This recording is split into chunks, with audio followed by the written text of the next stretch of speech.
The following is a presentation of the Mat Talk Podcast Network.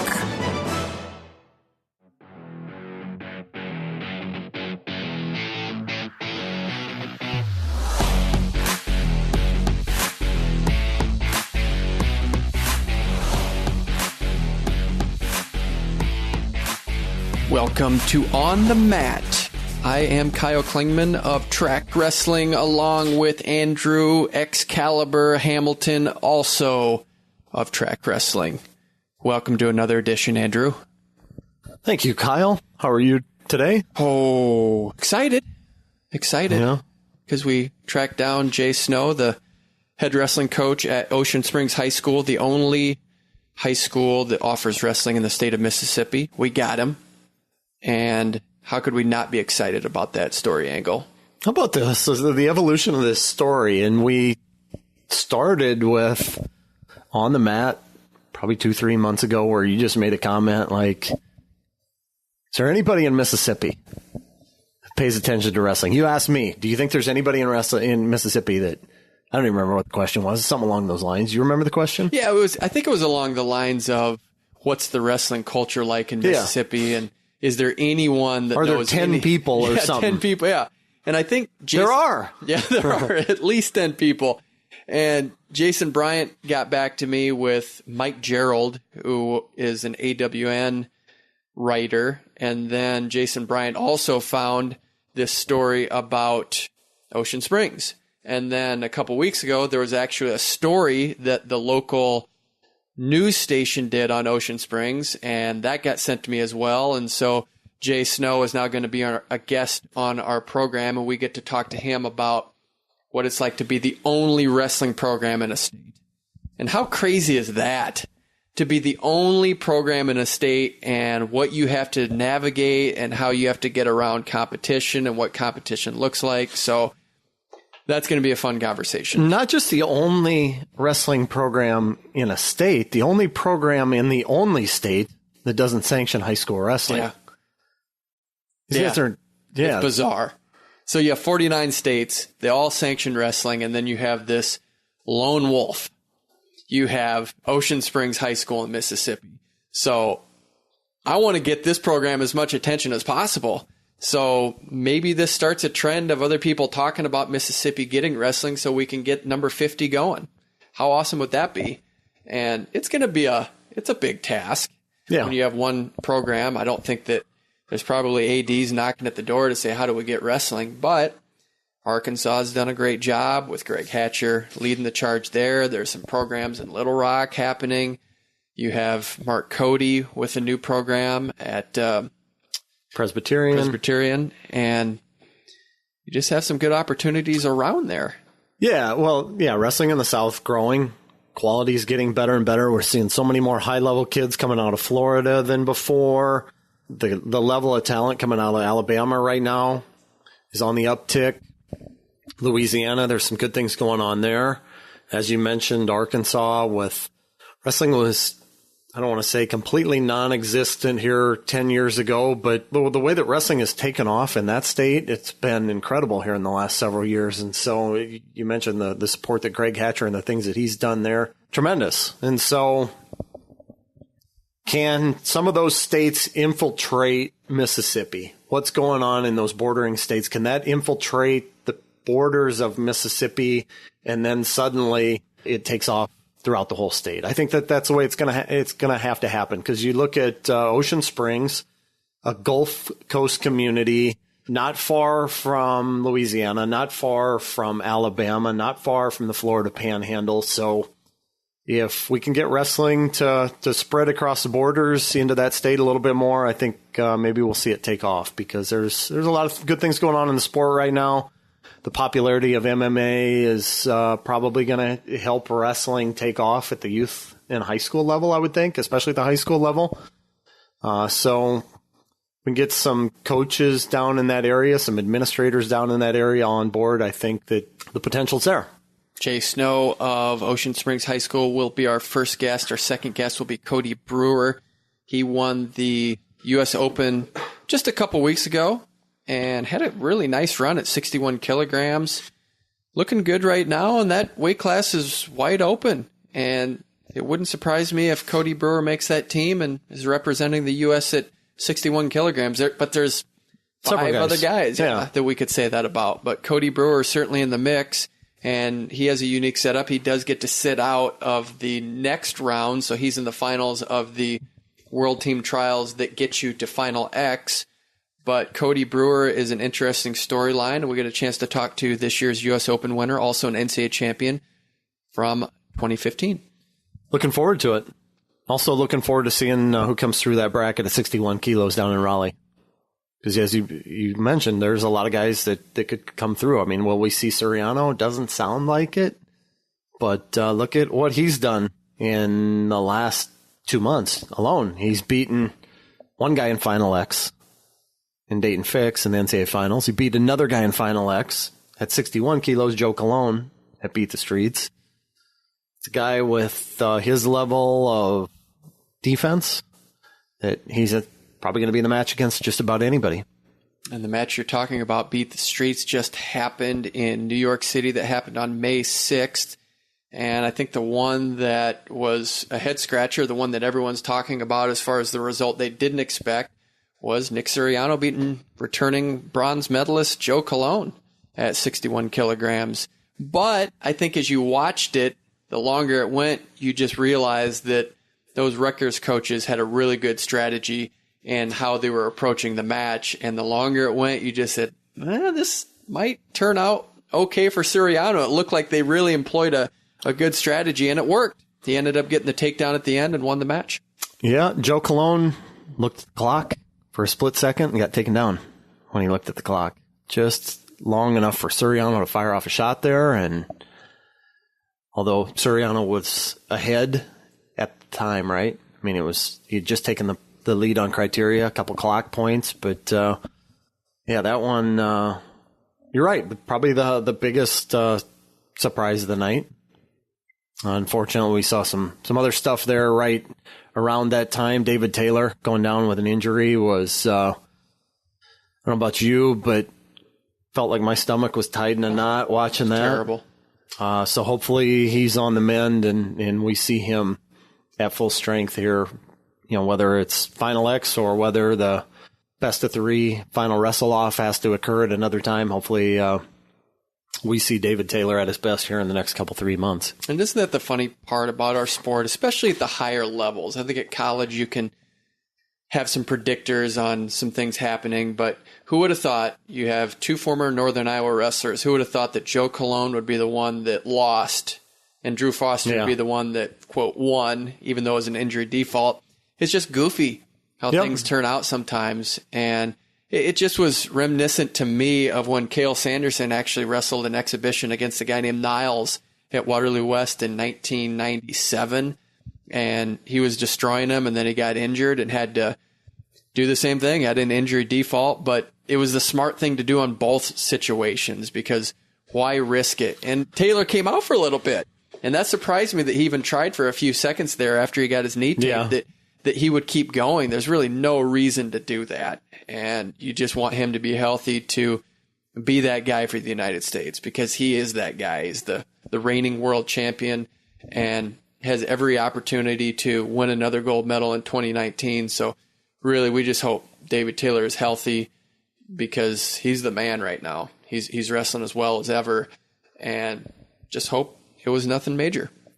Yeah, absolutely. What was your experience like at Beat the Streets? First time out there, Kyle? First time to Beat the Streets, and it was just amazing. The arena was full. Of course, it wasn't Madison Square Garden. It was a little theater to the side, but it wasn't a traditional arena. It was more like a stage where they have concerts. But to see it was a warm-up room for maybe the NCAA championships, right? Yeah, and I learned that right before. I didn't know that until they had mentioned that. But a cool venue, a great concept for an event, and it's to raise money for inner city kids, which is, I think, gets lost sometimes, that's what this is for, is to raise funds for that. So you have these high-level guys wrestling for that purpose so that they can raise funds for a really good cause, which is Beat the Streets, which has certainly gotten its name out there with a New York product. You have Chicago, you have Los Angeles. So really did a good job. The energy was outstanding, and it was a different vibe. I'm glad they put it indoors too. I never saw the outdoor one, but after last year with them slip sliding around the mat,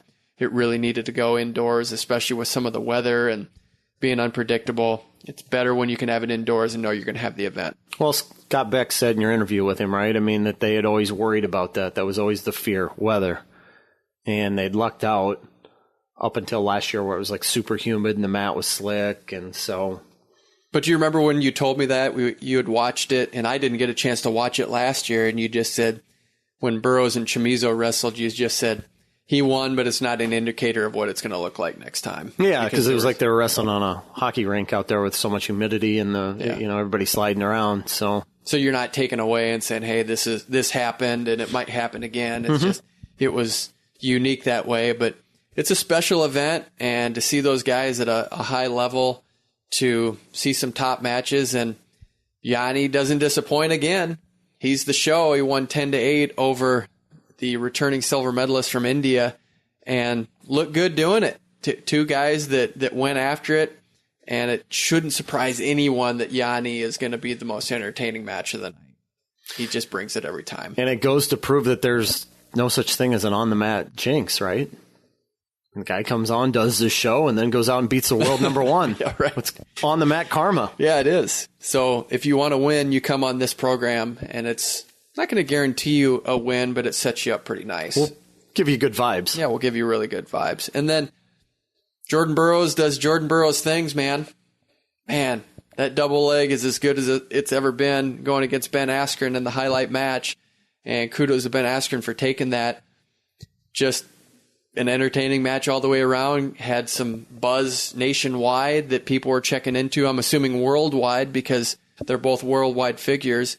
But even though it was a tech fall, I still don't think it disappointed, because both guys took a risk, and I think the sport is better for it. Well, there's a lot of eyeballs that were on the match, on wrestling, that wouldn't have been otherwise. That Ben bringing people in from the MMA crowd, I think that's great for wrestling. I didn't ever have any notions that it was going to be a knockdown, drag-out, phenomenal match of the year, or anything like that. I mean, Ben's been out of it for, 11 years now? You're talking about J'den, one of the all-time greats, not just in United States history, but global history, and guy's still performing at a really high level, and it was interesting to watch how the cat and mouse game there, though, too. Yeah. J'den trying to keep space, Ben trying to keep him from getting space. Askren said he wasn't going to shoot. That was kind of funny, right? Your interview with him afterward. Wasn't going to shoot, and Burroughs asking, well, how are you going to win then if you're not going to shoot? And his plan was to choke him out, right? Yeah. Yeah, but it was fun to culminate with that, and a lot of Twitter talk and smack talk, which is kind of like MMA, but it worked well, and I think fans enjoyed the product, and they should have enjoyed a lot of other matches too leading into that. Mallory Velty looked fantastic, looked great, and I think she's on track to be right there in the mix at the World Championships if she gets to that level. Kyle Snyder looked good, had the big 5-point throw. I think, what was he up 10-1, and they had a 5-point throw and won 14-1. And then J'den Cox looked good, also had a almost 5-point throw, threw it back and ended up getting 4. And he said that wasn't typically his style, but it was fun to see him get out there. And dude's a beast. The dude's legit, man. You're talking about that, and even just going into what he said afterward with saying that he might be the most underrated wrestler of all time. It's really funny that the guy that's ranked number 1 in the world thinks he's underrated.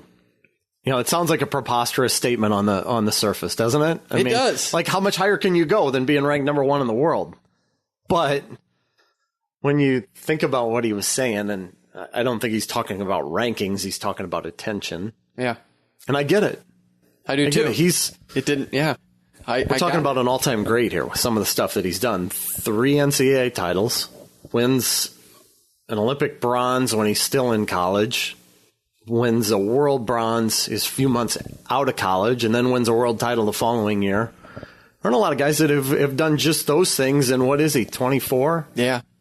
I think maybe, or is he still 23? He might be 23 or 24 at this point. And then to go even further back. Just turned 24. Okay, so just turned 24. What, 4-time undefeated Missouri state champion, I believe. And I think he won every state championship at a weight class higher, so at 4 different weight classes. And then on top of that, as we're talking about just that Olympic bronze medal, if I remember right, I think he was one of 3 people to win an Olympic medal while in college and then come back to college, being Barry Davis, Kyle Snyder, and then J'den Cox. Actually 4, and then Chris Taylor also did that at Iowa State. So only 4 people have done that. So you add that into the mix.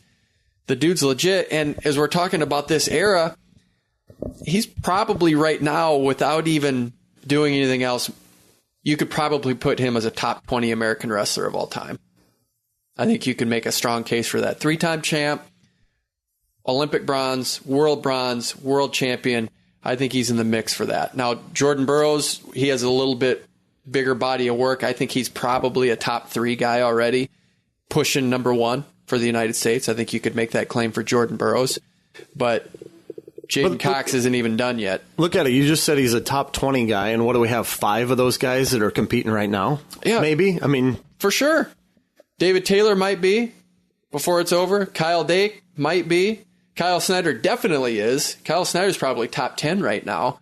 So you got 5 top 20 guys potentially from the United States all in the same era, and I think that feeds into the point is that J'den Cox might be number 1 on those 5 right now. He might be the best wrestler of those 5 we just mentioned.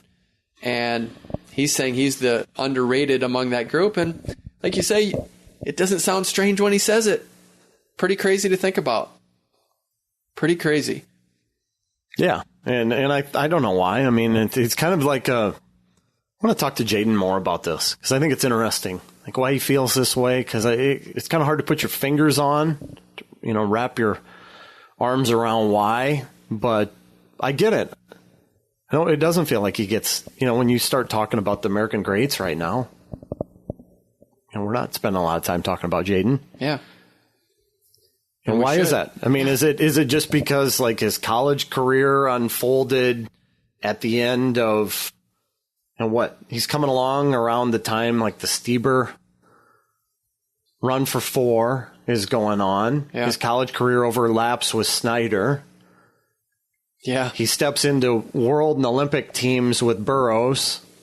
And then you've got Taylor and Dake, who were a little bit ahead of him. That there was that story of these guys being all-time college greats, 2 of the all-time greats in college, and not being able to make a world team. And then they finally make their world team, and then they run through the tournament in Budapest.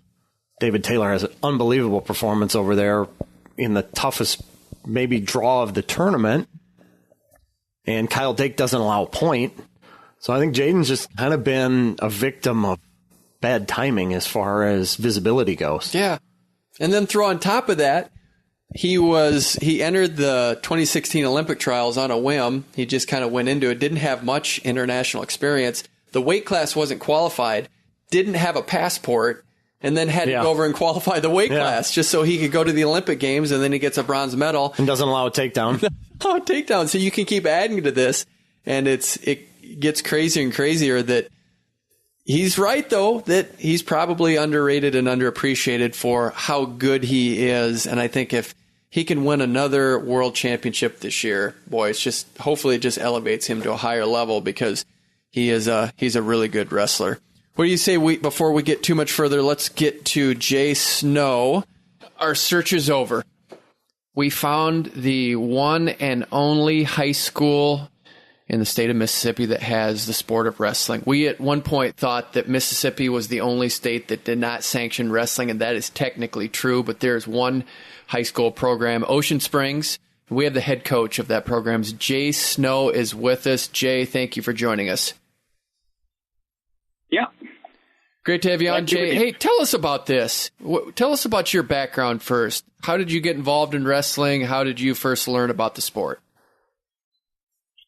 Well, I started, I'm an old guy. I'm 45 years old, so I've been wrestling for a while. And I started in high school and in elementary school and middle school back in the day in South Dakota. So that's where I started. So was it something that your family got you into? Did your dad know about the sport and get you into wrestling? My dad didn't want me to play football. He played football, and he knew that, a lot of times that ended with a lot of injuries, and so he wasn't too excited about that. And so they put me in wrestling in third grade. And so I wrestled in the elementary school, and then I wrestled every year since then. And so I ended up wrestling at Watertown, South Dakota, and we won state 2 years in a row that I was in the high school. So we had a pretty good team. And there's some good guys coming out of South Dakota. Randy Lewis, the Shear Brothers, Lincoln McElravy. Were you checked into those guys much? Yeah, I went to a wrestling camp. I think it's Lincoln's brother, Clayton, I think, was doing it. But Lincoln popped in for a minute, I think. But yeah, I'm aware of the McElravy, and then SDSU had a pretty good wrestler last year. Yeah, well, Seth Gross. So. Seth Gross. Yeah. Yeah. Now, how did you get down to Mississippi? How are you there right now? And of course, we'll get into the wrestling part. But how did you find your way down to Mississippi? Well, I was going to school in Fargo Moorhead. I went to school in Moorhead, and I was pre-med. And I was working in the summers down here at a resort, camping resort my father worked at. And then that's what I used to pay for college. I worked in the summers at this resort, and he had 4 other partners that were in on it with him. And over the years, I really got good at everybody else's job. So I started buying out the other partners. So I kind of put the pre-med thing on hold and went into business with my dad. So now he and I bought out the other partners, and it's just he and I. So you are not a high school coach at Ocean Springs. I mean, you're the high school wrestling coach, but you are not employed by Ocean Springs? Correct. Okay. I mean, I'm a bus driver. Okay. So I'm employed. I think I made $30 last year as an employee for the school district. Okay. So why do you drive bus if you have your own business? Well, I don't. I just do it for the kids, for the wrestling kids, because we're self-funded now, and we have to pay a driver every time a driver would drive us, and so I got a bus license so that it would be cheaper for the wrestling team. So anything I can do to cut costs, make it cheaper for us, I try to do so. How did Ocean Springs get a wrestling program? Grady Brown started the wrestling program. He was from Pennsylvania, and he got it started. And I didn't find out about it until the second year. I was in the gym working out, and I saw some kids in there with a wrestling shirt, Ocean Springs Wrestling. And I was like, wrestling? I said, they got wrestling here?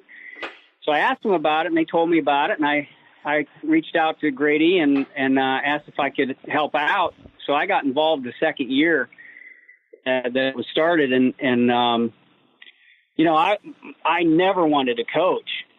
I just wanted to, impart some wisdom, to some kids. And I thought, well, I can help them out. I can give them another person to wrestle and somebody that knows, what they're doing. And that always helps when you have good competition. So that was my idea. Is I'd pop in there every once in a while, get a good workout, show the kids some stuff, and stay in shape. And that was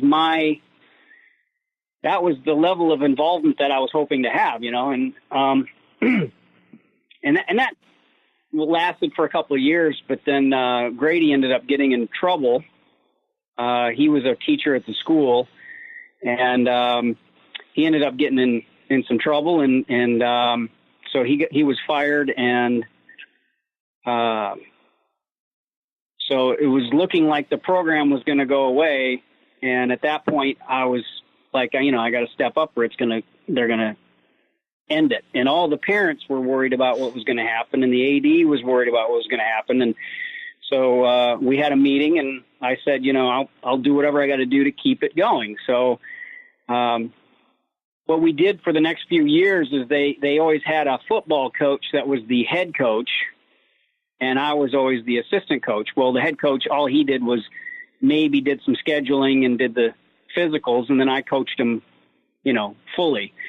So that was my level of involvement for, say, the next 5 years. And I had a lot of good people come in from the Air Force Base that helped out and helped coach. Now, you're the only program in the state of Mississippi, the only wrestling program in the state of Mississippi. What do you do? How do you schedule competition? Where do you go to actually get some matches so that it's profitable to be part of the wrestling program? Well, we get a lot of support from Louisiana and Florida and Alabama. They are very sympathetic to the fact that we don't have other teams, and so they're very willing to, mix it up with us whenever they can and we can. So I've got a good relationship with quite a few of the guys, in and around Louisiana and Florida and Alabama. So, Jay, do you have home duels? We do. Last year, I struggle with that. I try to get people over here, but we've got a athletic director that's not a huge fan. He sometimes makes it hard, and Ocean Springs is a very academic school, so they're very focused on that, and so they're very strict on what they allow us to do and when they allow us to do it. So we have a tough time getting the scheduling right, but I try to have at least one home meet a year just because, I want the guys to experience that, and have that in front of the home crowd, but hardly anybody shows up. And this year I was really excited. I got 2 of them on the books, and the other team didn't show up. So we ended up, and the news was there and they were covering it, and the other team didn't show up. And so we ended up having a mock duel, and I just had the guys wrestle each other. But there wasn't hardly anybody in the crowds anyway, so it wasn't a big deal. How do you combat that stuff when you're not getting maybe the support you would like, and you don't have a state championship event there in your state? How do you get kids to buy in and go out? What's your sales pitch to them?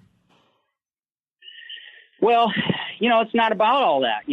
It's really about, I think, the brotherhood of our teammates and the team, and us overcoming all of that stuff, and I teach them all, that in life, things are going to happen. Things don't go the way they're supposed to or the way you want them to all the time. That's part of life, and you just got to make the best of it. And that's why when we had that mock duel, that's what I was telling them, is I said, you know what, the other team didn't show up. They had a misunderstanding of some sort, whatever. And my big thing is don't stress about the things that you can't control. If it's out of your control, don't stress about it. Don't spend a second of stress on that, because there's nothing you can do about it. But the things that you can control, the things that you can affect, that's what you want to focus on. So like when they tried to cut the program, we can't make their decisions for them, but we can go in front of the school board. We can rally together. We can have a voice, and so there's things that we can do. We focus on that. The things we can't do, we don't worry about it, put it out of our sight and focus on what we can do. So that's my strategy. What's it going to take for wrestling to grow in Mississippi? So Ocean Springs is not the only program there, that there's 5 other programs, and there's 10, and then there's 20, and so on and so forth. I think the big thing is coaches. I think, you got to have a coach that can coach it. And I don't think that in Mississippi right now, if you look at the major schools down here, I think you'd be hard pressed to find one of the faculty that has wrestled in the past. So it's hard to have a football coach say, yeah, I'll coach something that I've never done. I have no idea how to do it. In a sport like wrestling, it's not like soccer. It's a little bit more difficult. You're going out there against somebody that wants to take your head off. if you don't know what you're doing, it can be very challenging. But I mean, it can be done, but it's a very hard thing for a lot of people to do, get out of their comfort zone and learn something that they have no idea anything about. And I think that's a big obstacle for us because, wrestling's a cheap sport. Once you get the mat, it's inexpensive. With a name like Ocean Springs, I'm assuming you're right on the tip of Mississippi. You're right on the ocean there. Yeah. Okay, so with proximity, that you're way in the deep south there, do these kids know about the history a little bit? Do they know about Dan Gable, Jordan Burroughs, Cale Sanderson, John Smith? Oh, yeah. Oh, yeah, we talk about them all the time. I've got quotes, from Cale, and I put that stuff up, and Gable, and, so anything I can do to inspire them, and they love to YouTube stuff, so they'll look up the brands, and they'll do all that stuff for sure.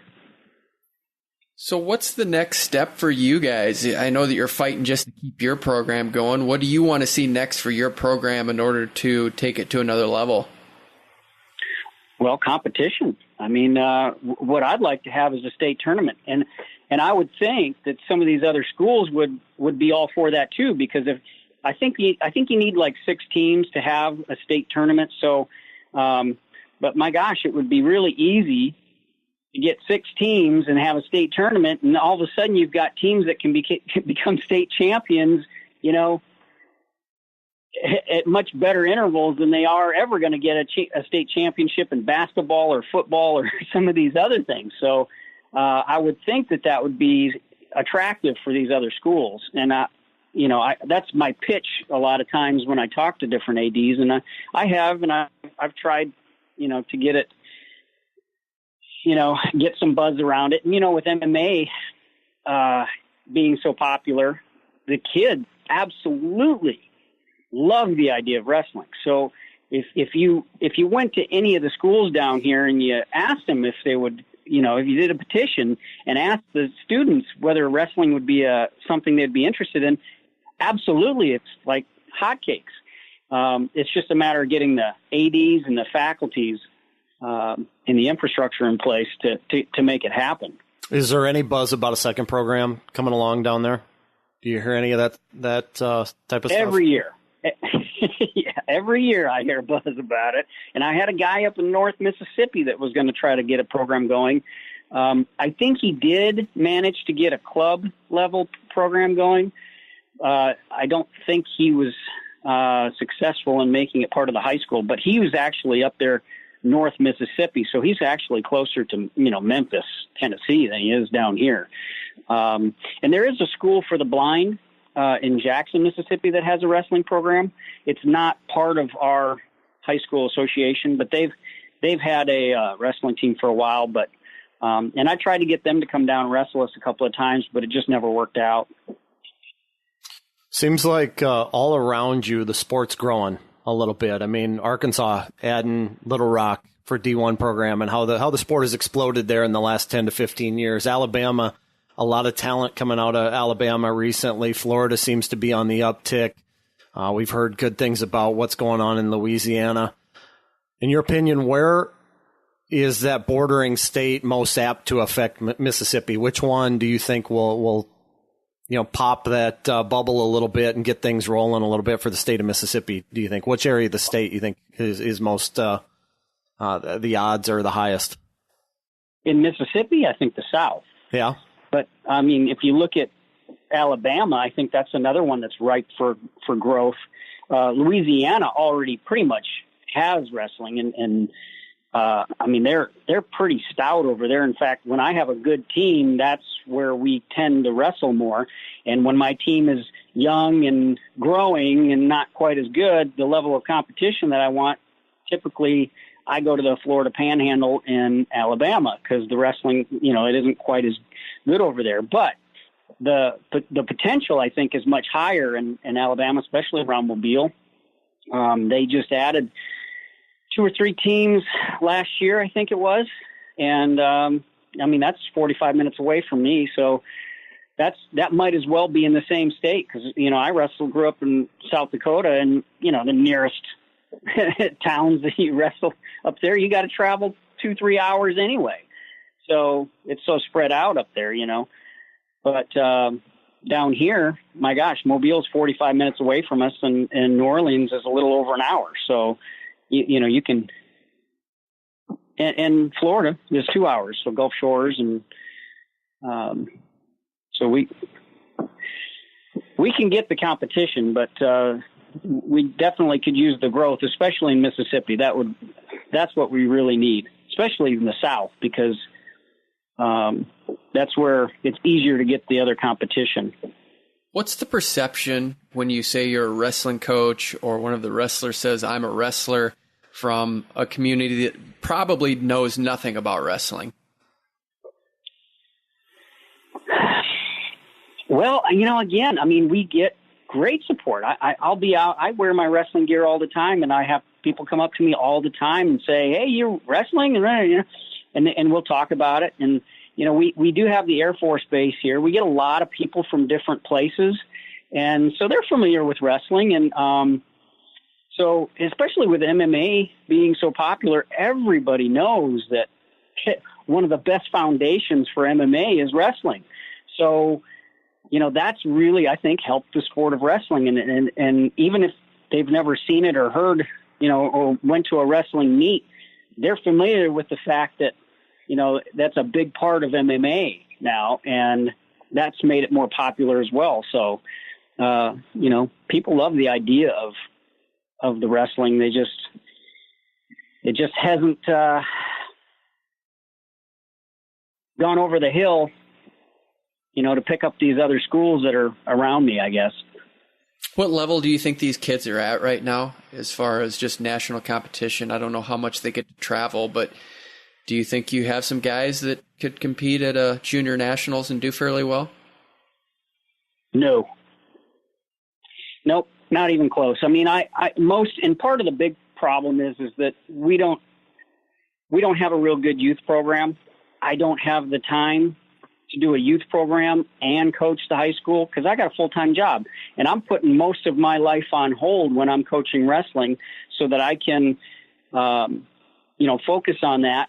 And so when I'm done with wrestling, man, I am focused on getting caught up at work, and I'm really trying to do that. So what ends up happening is I'm getting most of my kids in high school that are freshmen and sophomores, and they've never wrestled before. So I'm starting from scratch every single year with a batch of kids, and I'm competing with guys that in Louisiana and Alabama that wrestle 3 or 4 times as much as we do, and we do pretty well actually against them. I think my northern style is a little different than theirs. I think it throws them off, and they have trouble with it. We also focus more on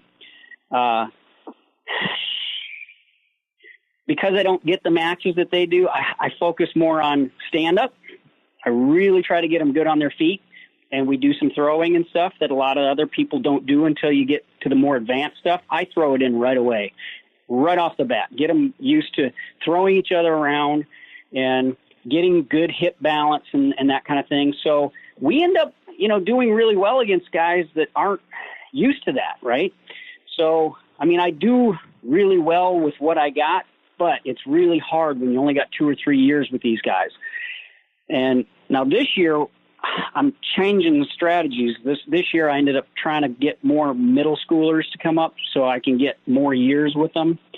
So we'll see what happens in the next few years if I can get some guys that I can coach for 5-6 years instead of just 3 years, But anyway, that's my strategy, is to really focus on our feet and get really good up stand-ups and escapes. And if you can do those 2 things, you got all 3 periods covered. You can do well in all 3 periods. So that's what we really focus on. What have your numbers been like in recent years? We start out with 30, 40 kids every year, and we end up with about 20, that stick it out. Maybe 15. It just depends, attrition. Our attrition is probably much higher than most schools because, you know, we just don't have the competition that the other ones do. And I think that I think if you don't have enough competition, the kids can get bored. You know, if you have practice, where other ones are going, you know, 5 practices and then a meet, 5 practices and then a duel or something, tournament, you know, whereas, you know, we're just not getting the matches that everybody else is. But it has been better in the recent years, and I'm really doing much better at getting a good schedule going. And so that's been my focus in the last couple of years, is to try to get the younger kids involved and try to get a better schedule and get more matches. Jay, we finally found you. We appreciate this. This is a great story, and we hope that those numbers continue to double and then double and then double, and then we'll have a state championship in Mississippi. But all the best in what you're doing, and reach out if you need more coverage. We'd love to chat with you maybe in a year and see where things are. And we wish you all the best with Mississippi wrestling. This is a great story. Well, I appreciate you having me on, and I enjoy listening to you guys. All right, we appreciate that. That was Jay Snow, head wrestling coach at Ocean Springs High School in Mississippi, the only high school wrestling program in the state of Mississippi. Andrew, all I can say after that interview is let it snow, let it snow, let it snow. And let there be more programs in the state of Mississippi. I could see you being a wrestler down in Mississippi. Me? Yeah, I'm too old for that, Kyle. I know, but you know what? I think you could do it because you know what? It's close to Jamaica. And I think you could make the Jamaican national team. I think you could be a world team member for Jamaica. I don't know about the citizenship and what it would take to do that, but I think I could go longer than 10 seconds with J'den Cox. I do too. I think you could too. That is, that's quite a feat. But if you do it, you better be running a lot. It better be track wrestling. Okay. It better be track wrestling. Okay. Because you better have running shoes on, not wrestling shoes, if you're going to wrestle J'den Cox. Because that dude's so quick, you better be ready to take a backward step right away. Be backpedaling faster than Deion Sanders, right? Yeah, you better be with that dude. Because truly, I've watched that match over 50 times, the one that we're talking about from the Pan American Championships against, was it Guatemala? Paraguay. I've watched that so many times, man. And what did Kevin Jackson say to us multiple times? J'den Cox is special, and he is, man. He is a special talent. And can't wait to see what it looks like this year at 92 kilograms. And the plan for him is to make the descent down to 86 kilograms and wrestle off there. So, at least that's what Kevin said. Yeah. On the show. I think from the way it sounds like he's really been cognizant of his diet and keeping his weight down so that he can make that descent down to 189 pounds, as you like to say. You like to say. I do. I'm putting that on you right now. What do you think Diego Ramirez Florentine does for the Olympic year? Does he go up to 97? Does he go down to 86? I think he's got to worry about qualifying that weight class first, man. I do. And listen, he did not qualify.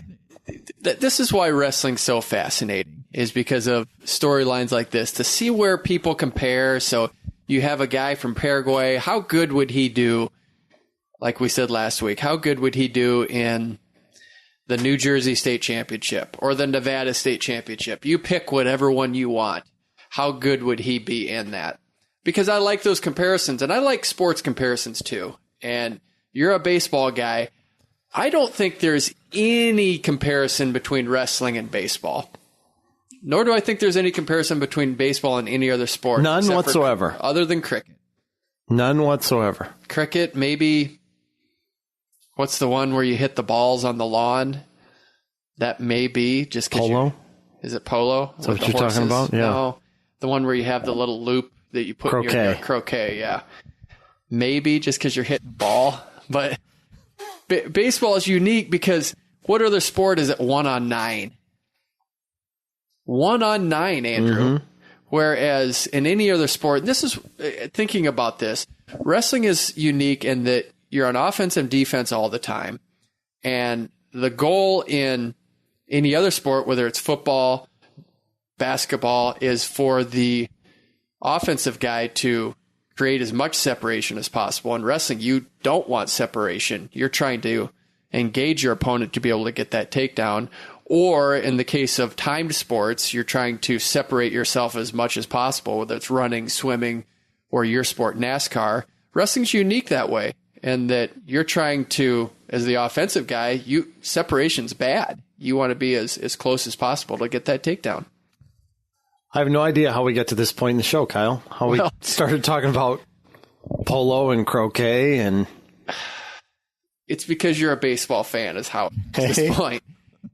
One thing about the two sports, two of the fairest sports, and by that I mean if you're wrestling, we're looking at the World Championships, one weight, 74 kilograms, counts as much as 92 kilograms in the team standings.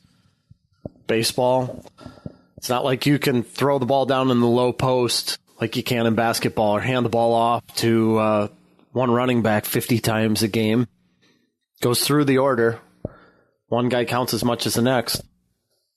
Wouldn't you say a pitcher counts the most? Sure. Yeah. Isn't he the most important? I mean, what would he equate to? The quarterback? Or I mean, where does he... Because a pitcher can dominate a game. Yep, absolutely. Absolutely dominate a game. But that's what's interesting. I just keep thinking about how we compare other sports, and that's what this really came down to, is how do we compare. Okay. I just don't know that there's any way you can compare wrestling to baseball.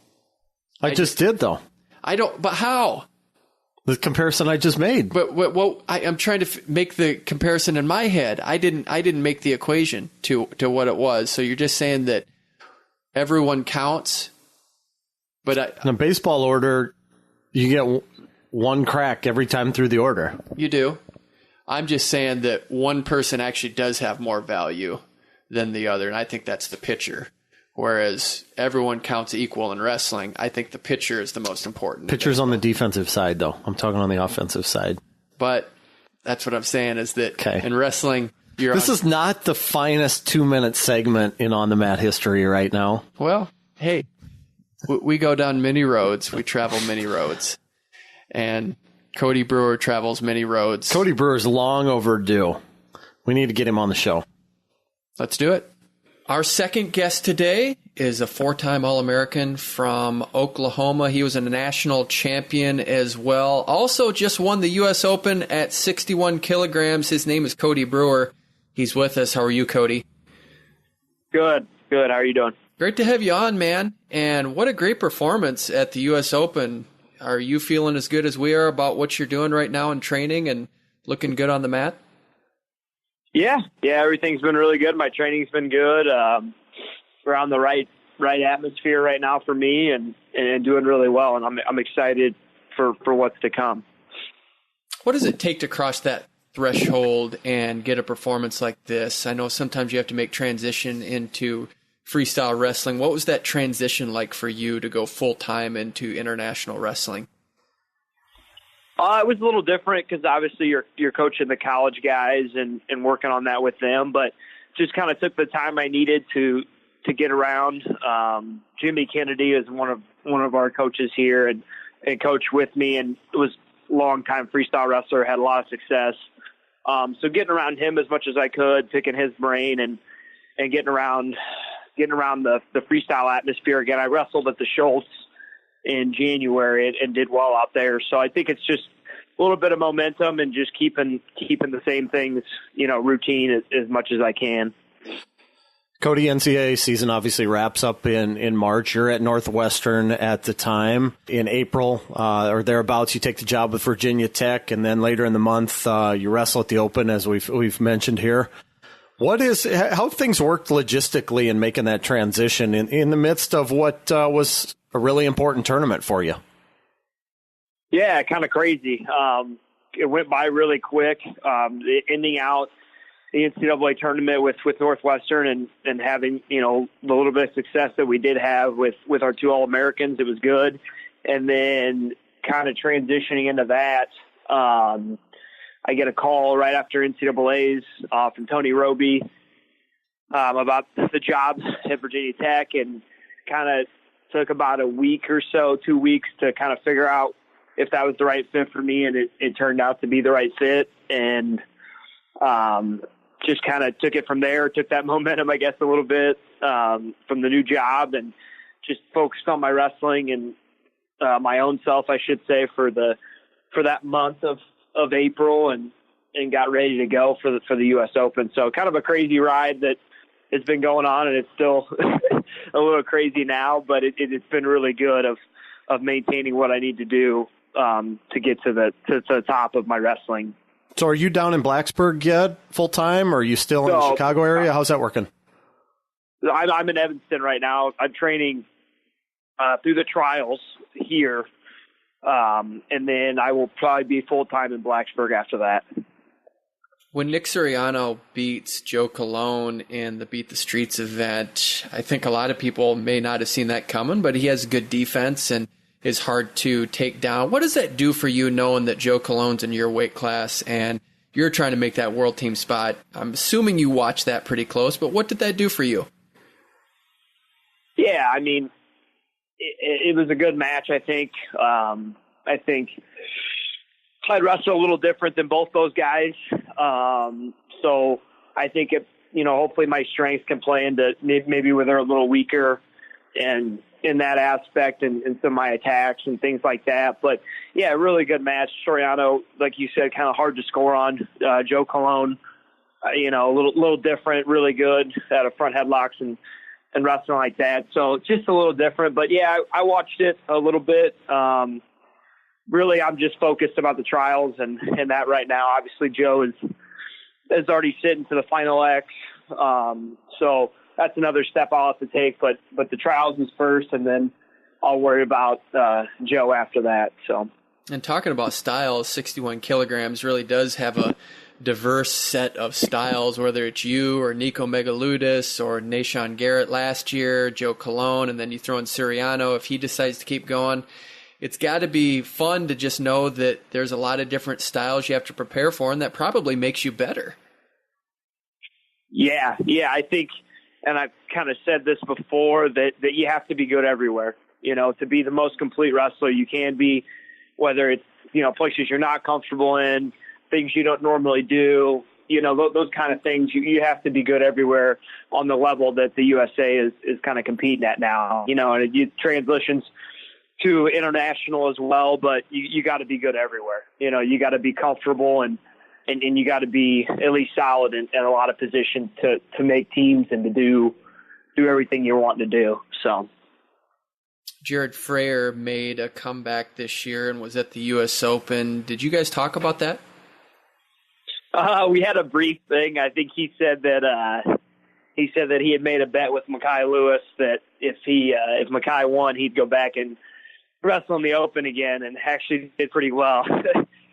Jared's a different breed in that aspect, but yeah, he had mentioned it to me that he was going to compete when I came down there to check things out a little bit. I was just in for the weekend, and he had told me about it, so I was excited for him. Jared actually coached me at Oklahoma for 2 years before going back to Florida, so I knew him, a little bit better, I should say, than just knowing somebody. But yeah, I was excited to see Jared compete again. It was pretty awesome. So you say different breed. What does that mean? Is he an odd duck, or what do you mean by different breed there? Just his style is unique. He's really good out of a front headlock, head pinch, really good upper body wise.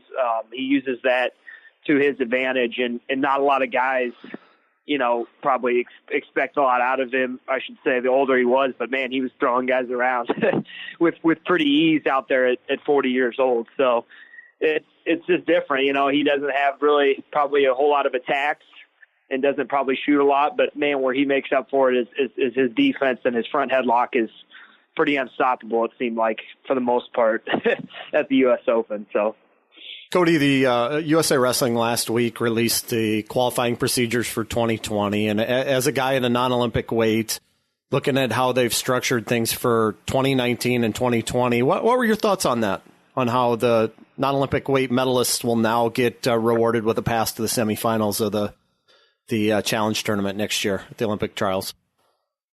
Yeah, I don't I don't know how to say it in the best kinds of way. I should say that the goal is to win the gold this year and then hopefully retire. Okay. But so I don't know under that aspect how much I'll keep wrestling in the more, you never know after this year if things are going well, my body's doing well, then I might keep going. But I'm kind of just focused on the time right now. I know some of the rules are going to be a little different, how if you win and bring back medals, it changes a little bit, but it's kind of interesting because the Olympics is obviously doing it for the Olympics next year. It's going to be interesting because they kind of put guys like at 61 and some of those weight classes in tough positions. It's like, especially same day weigh-ins. I don't think I'd ever make 57 kilos in my time, but they're kind of putting guys in difficult positions to where they'll have to move up and put on a lot of weight and go 65 with the same day weigh-in. So yeah, I'm kind of so-so if I'm going to do it again. Kind of just enjoying this right now and trying to get through this year and see where I'm at. But yeah, hopefully I can win the trials, the final X, and get a gold medal and end out on that. So are you kind of caught in between weights there? I mean, if it weren't for the same day weigh-in, could you make 57? That'd be really, really tough. If it was maybe the old rules, if it was night before, I might have a better shot, but it would be really hard. Yeah. And I'm probably a little too small, I would say, for 65, not like undersized a lot, but just, with the difference, those guys are cutting to 65. It just makes it a little different. I think I'm a good size 61, pretty big, probably for the weight class for the most part. So yeah, it's just, I am kind of caught in between that 57 to 65 a little bit. Does that change your approach to wrestling, knowing this might be it in 2019, that you're giving it all you have right now and thinking this might be the last time you have a chance to wrestle? Yeah. And a little bit, it puts not so much more pressure, but it puts pressure on you, I think. And that's what I want. Some people, you don't know how to deal with the pressure, or it gets tough at times. I think for me, it excites me more. This could be it. And I'm giving kind of everything I've had into this time and in this to get it done. And I know that if I usually do my best and go out there and wrestle hard, that the good things are going to happen for me. But yeah, it's definitely different. I love wrestling, but I think I love coaching a little more. I want to dive into that full-time coaching role where I'm just worried about the guys. And I think I've always been that way. I think even when I am coaching, but it's kind of, you're always in the back of your mind, I got to do stuff on my own. I got to do things, for myself. And it would definitely be a step back from that, but I'm excited for that coaching role and what that would consist of. Do you think there's a myth behind the thought that just, especially in wrestling, that you have to be comparable weight or be a training partner to be a successful coach? I think so, a little bit. I think it goes probably hand in hand a little bit. I think you have to know when, how your guys are.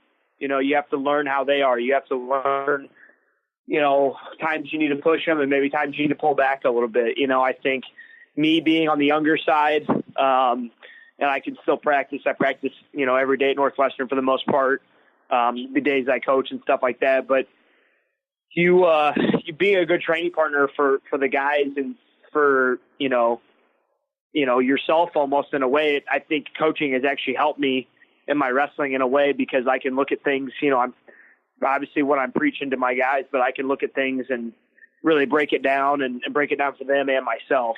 But I think you have to be able to, at some aspects, some guys maybe can't get on the mat anymore, but I think to be a training partner for the college guys and to be able to get on the mat is a huge, huge plus. But it's just, it's more fun than anything for me. I love coming in and working out with the college guys and, doing whatever I can to help them, and kind of their goals, whatever they are. So kind of a two-part question, Cody. Number one, What are the greatest lessons you learned as a young coach being there at Northwestern and being on Matt Storniolo's staff? And number two, what made the Virginia Tech opportunity appealing to you?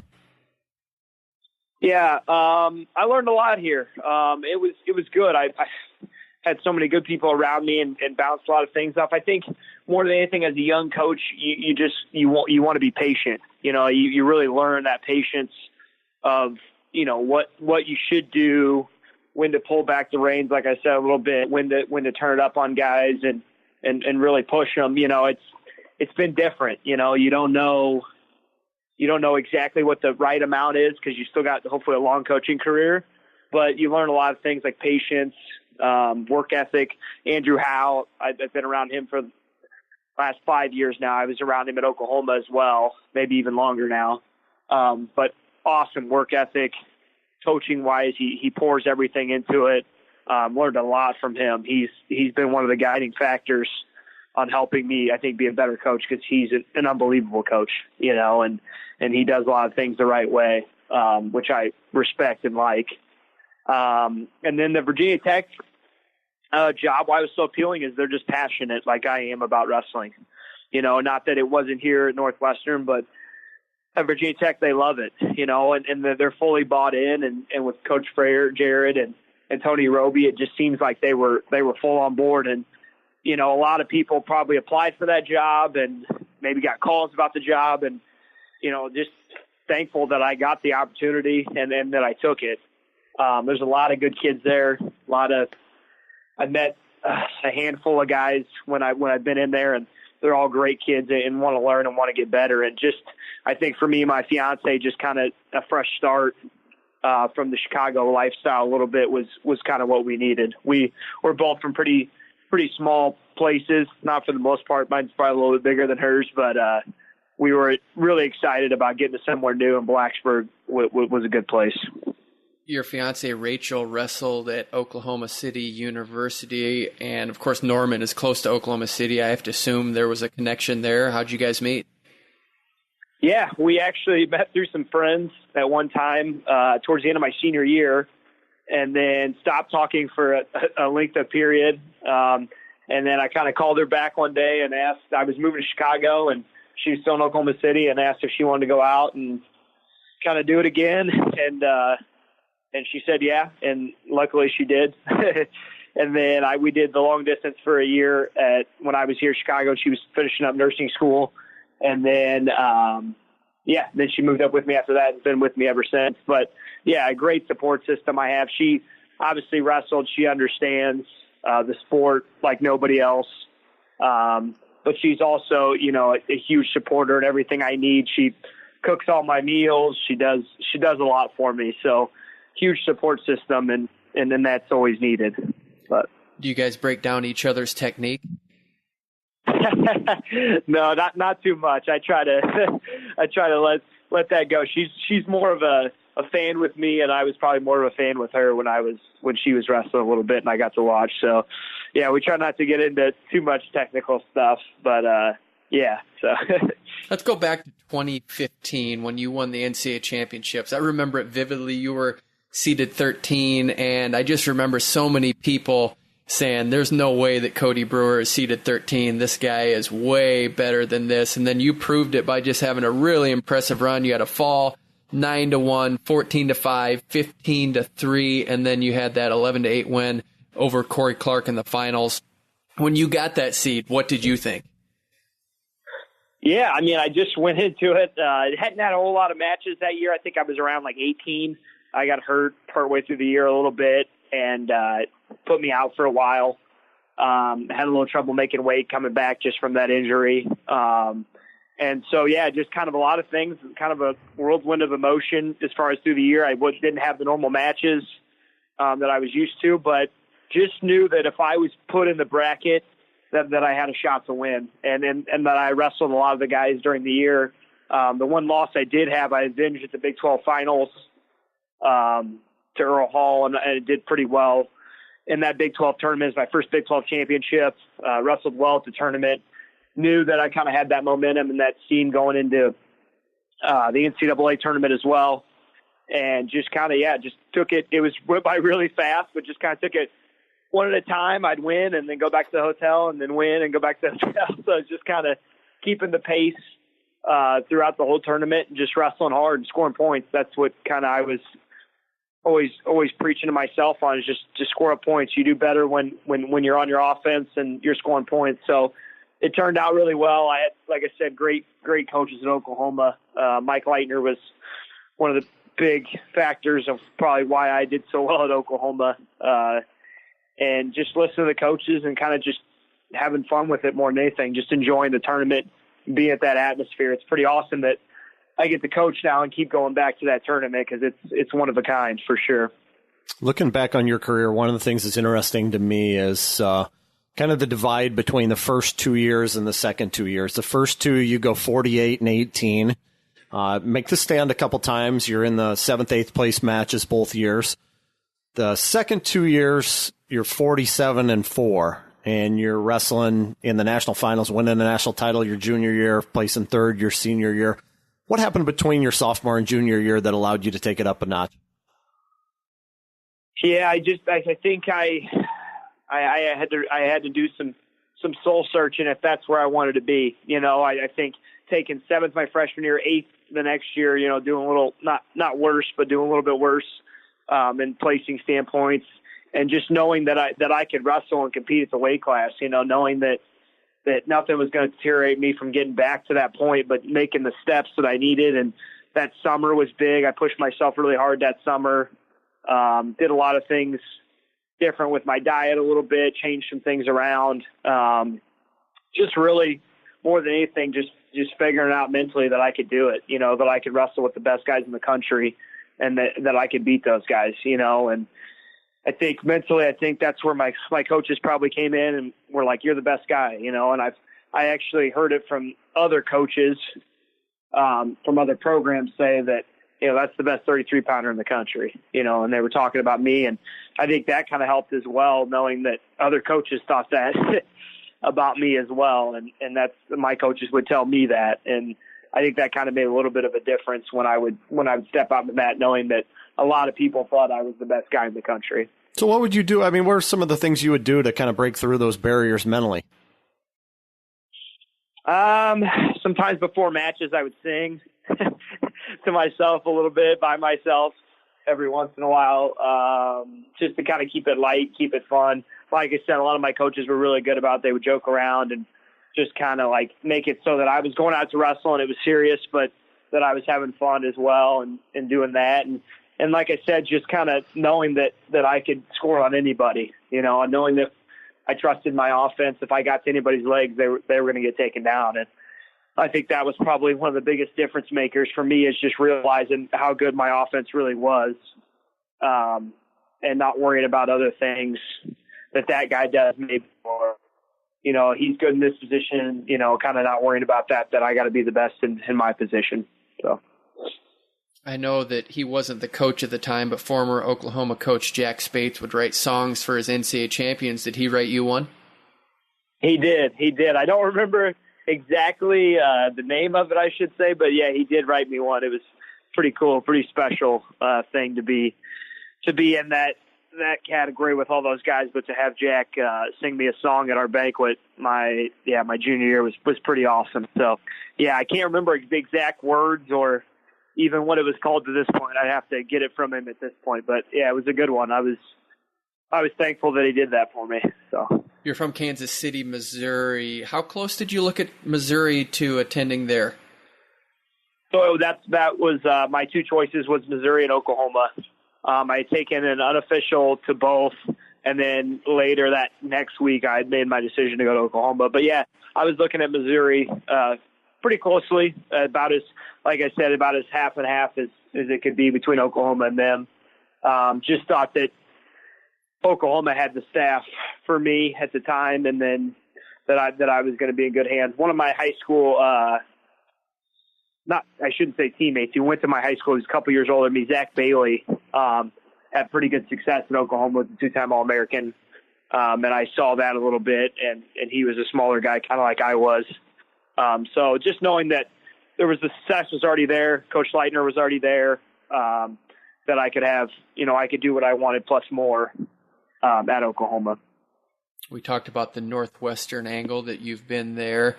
Sebastian Rivera wrestled Spencer Lee twice, beat him twice. How did you prepare him for the onslaught that is Spencer Lee?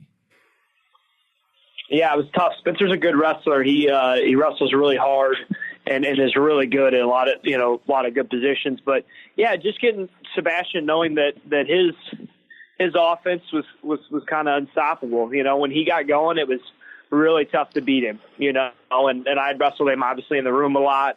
He made some good changes this summer from his freshman year, and really just kind of put the pedal to the metal and was really going. It's hard to slow him down. More than anything, I just was told him I was there for him, and if he needed anything, to let me know. But yeah, I kind of was one of those people that I wasn't shocked, I should say, when he beat Spencer, just because I had been around him every day, been with him in the room, and he's an animal, man. He like Jared, he's kind of one of those different breeds. He's got a lot of different attacks. He wrestles really hard. He wants to kind of beat you up out there. He's got some attitude, which is the right kind that you need for wrestling. He wants to go at you and beat you up. But yeah, he's a different kind of kid. You gotta build him up and make sure he knows that he's out there ready to go do business. So, but yeah, he wrestled probably one of the better years. Obviously only the 2 years he's wrestled here, but unbelievable year. Not the way he wanted to finish, but unbelievable year for him. We really appreciate this time. Just some advice from me is if you decide to tangle with Mekhi Lewis, you better be ready because that dude's a stud. That is a good point. I don't know. I might just stay away from him for a little bit. I might need to just drill with him. Not any live yet. He might crush me. So he's an animal. Yeah, he's special, isn't he? Have you had a chance to interact with him much? Yeah, we've talked a little bit briefly. Haven't got to be around him too much. I'm excited. That a lot of the coaches tell me very quiet, but very humble kid, and he's in the limelight now. So it's a little different. Hopefully, I can help him over his next 3 years and get 4 titles, and just be a part of that. Obviously, the coaching staff's already started a good amount with him, but yeah, I'm excited to watch him wrestle, and learn from him as much as I can teach him as well too. Yeah, you can leave tangling with that guy and dealing with his hips. You can hand that over to Freya, right? That's right. Yeah, I'll tell Jared he's got that one for a while. I'll stick with the little guys for right now and try to get them ready. And of course, we're all with track wrestling here. What do you remember about Richard Emmel? You remember that guy?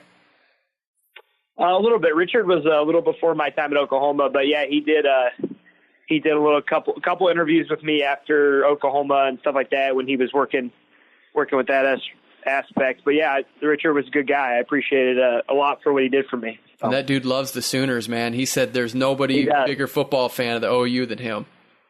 I don't think so. I've been around a lot of OU football fans, and he's pretty devoted. I will say that. Are you a Browns fan now? A Browns fan? Yeah, Cleveland Browns. Yeah, I don't know.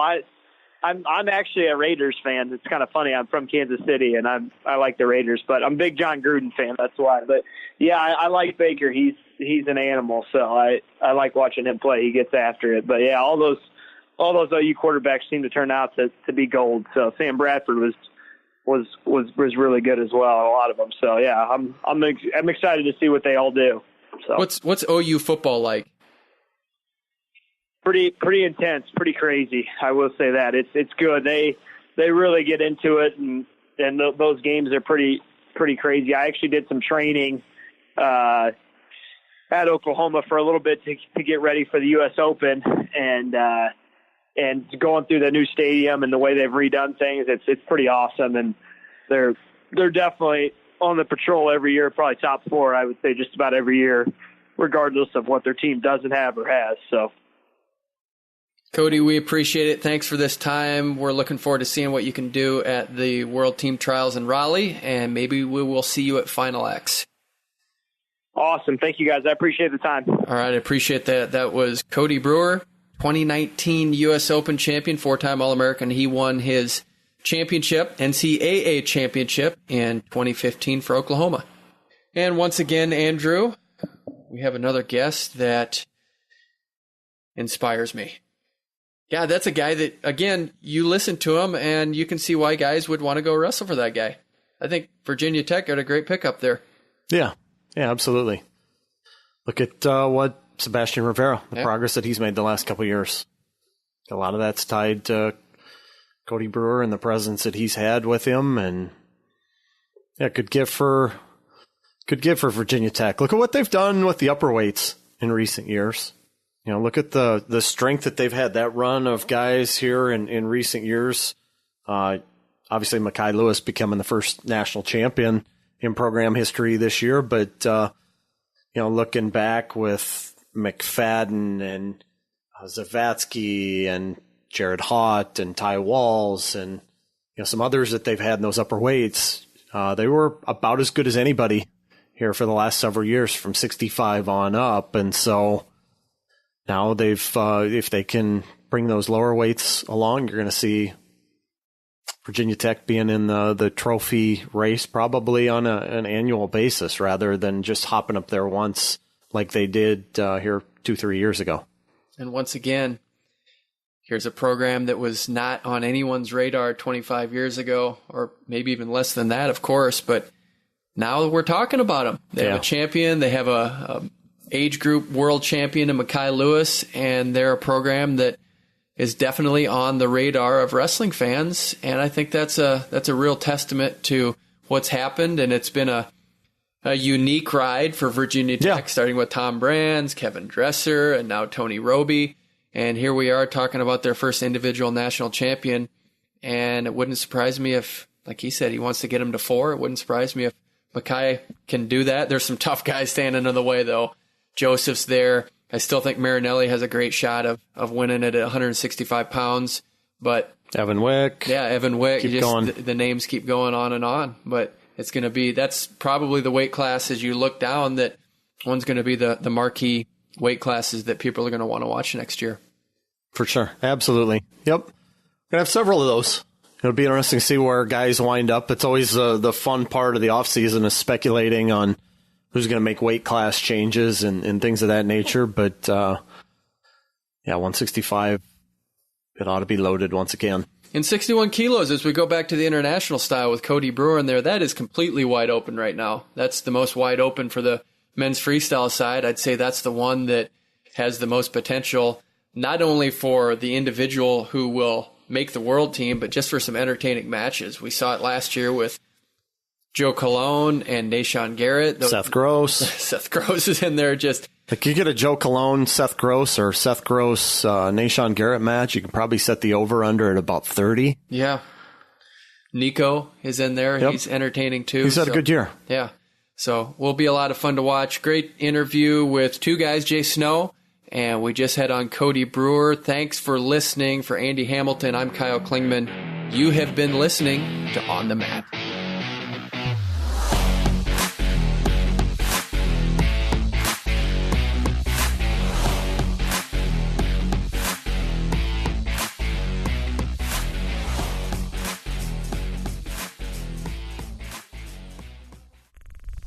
Show is part of the Mat Talk Podcast Network. For more wrestling podcasts, head over to MatTalkOnline.com.